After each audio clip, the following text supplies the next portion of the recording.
my real pleasure to be here. It's an honor to share some experience that we have in the bank. First, before I start, I want to just recognize our two champions, bank CEOs right here. We have Mr. Abderrahman. He's a CEO of Bank of Africa. And you have Christine, who is here also. She's a CEO of Uruguay. They have been with us the last 2 days. Now, yesterday I reflect on what Dr. Nancy Onyango was saying about the choice of the spouse. And then I said, but also it's also valid the other way. You know, they usually say behind the success of a man, there's a strong woman. So really something that was good to hear. Distinguished guests, esteemed partners and fellow industry leaders, as I said, it is with great pleasure and excitement that I stand before you today at Angaza Forum, an exceptional platform that celebrates the power of African women in shaping the financial services sector while fostering the socio-economic development through financial inclusion and ethical finance. The Angaza Forum has become a beacon of hope and aspiration, reframing what finance looks like in Africa. Through financial inclusion and strategic leadership, the Forum is aligning stakeholders for Africa Agenda 2063 and the sustainable goal, transforming this noble aspiration into concrete action for the betterment of our communities and our planet.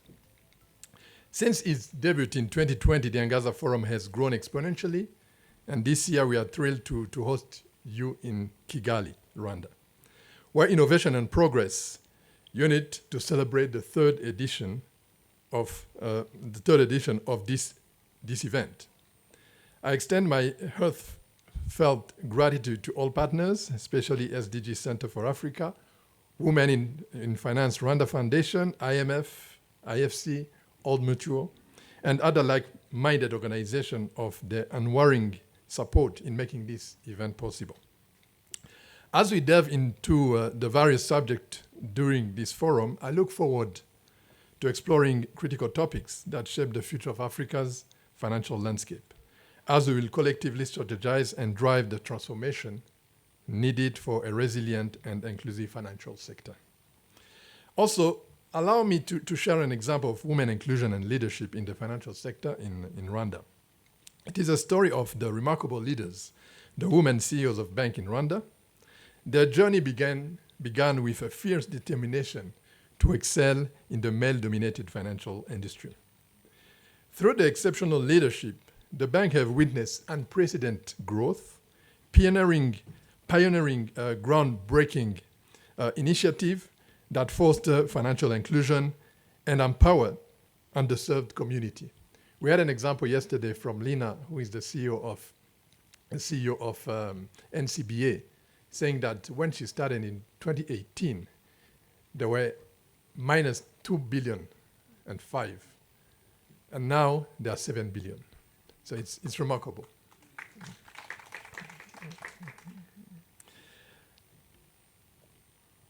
Under this guidance, the bank has launched innovative product, such one they called Elevate, loan for women, where they get interest rate of 12 and 17%. Usually the rate here is around 17%.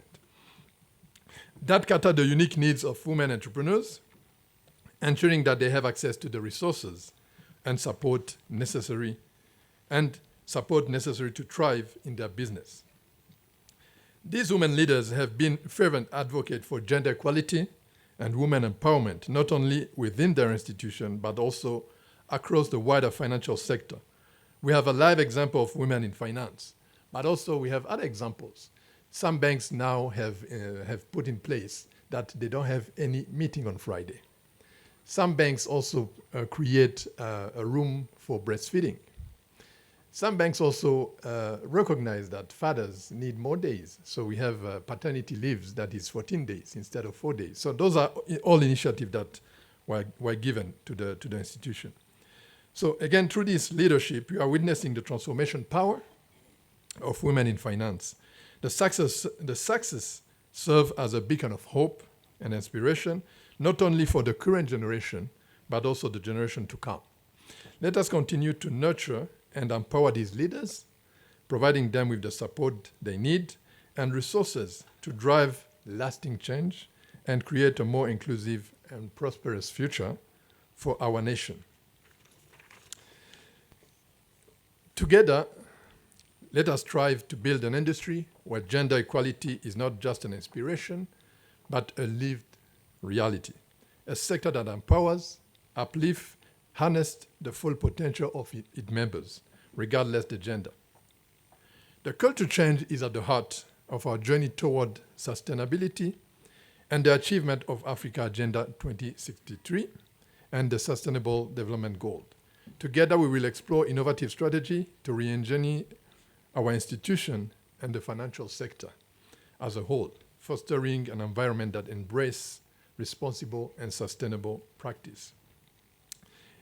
I urge all delegates, regardless of gender or background, to fully immerse themselves in the knowledge shared, to engage in the fruitful discussion, and to forge meaningful connection, as Dr. Onyango said yesterday.